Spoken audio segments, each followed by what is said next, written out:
தமிழி என்பது கிமு 6ஆம் நூற்றாண்டிலேயே இருந்தது என்பதை இப்போ நம்ம எஸ்டாப்ளிஷ் பண்ணிட்டோம். அது மட்டும் இல்லாம தமிழி என்ற சொல் புதிதாக நாம் உருவாக்கிய சொல்லல. கிமு 1ஆம் நூற்றாண்டிலே சமவயங்க சுத்த என்ற ஒரு சமண நூலிலே 18 வகையான எழுத்துக்கள் இந்தியாவிலே இருந்தன என்ற ஒரு பட்டியல் கொடுக்கின்ற போது முதல் வகை வம்மி என்று அதைத்தான் பிராமி என்று மாற்றியிருக்கிறார்கள்.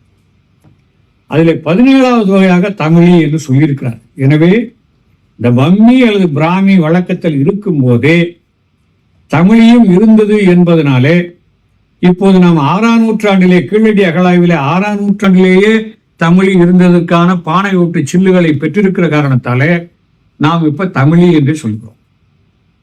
பொருந்தல் அகழாய்வு, கொடுமுதல் அகழாய்வு, அதற்கு பிறகு கீழடி அகழாய்வு இவற்றையெல்லாம் வைத்துக்கொண்டு இப்போது தமிழர்களுக்கான எழுத்துக்களை தமிழர்களை உருவாக்கி கொண்டார்கள். எடுத்த உடனே எழுத்து வரல. அதற்கும் ஒரு சான்று தஞ்சைக்கு பக்கத்தில் வல்லம் என்ற ஒரு ஊரில் ஒரு அகழாய்வு மேற்கொள்ளப்பட்டது 1990கள். அதிலே கீழ்மட்ட அடுக்கிலே மண் அடுக்கிலே எந்த விதமான குறியீடுகளோ எதுவும் இல்லாமல் வெறும் மண் கிடைக்குது. அப்படின்னா அதுக்கு பிறகு மக்கள் வாழ்க்கை இல்லை என்று அர்த்தம்.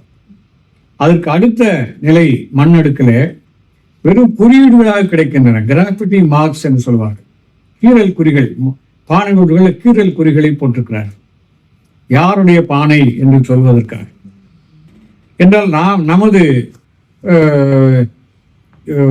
கல்வியறிவு பெறுவதற்கு முன்பாக நமது சமூகம் அப்படித்தான் ஏதோ ஒரு குறியீடுகள் மூலமாக கருத்துக்களை பரிமாறிக்கொண்டிருக்கிறது.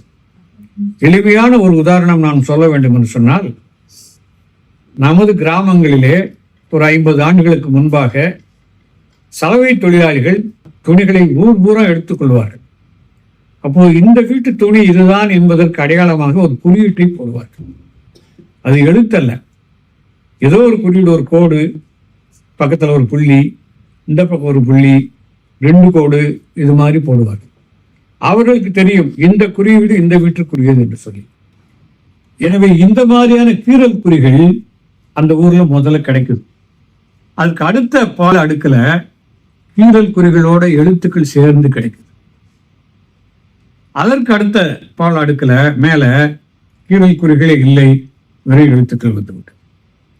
எனவே எழுத்தறிவு பெற்ற பிறகு கீறல் தேவையில்லை என்று விட்டுவிட்டார்.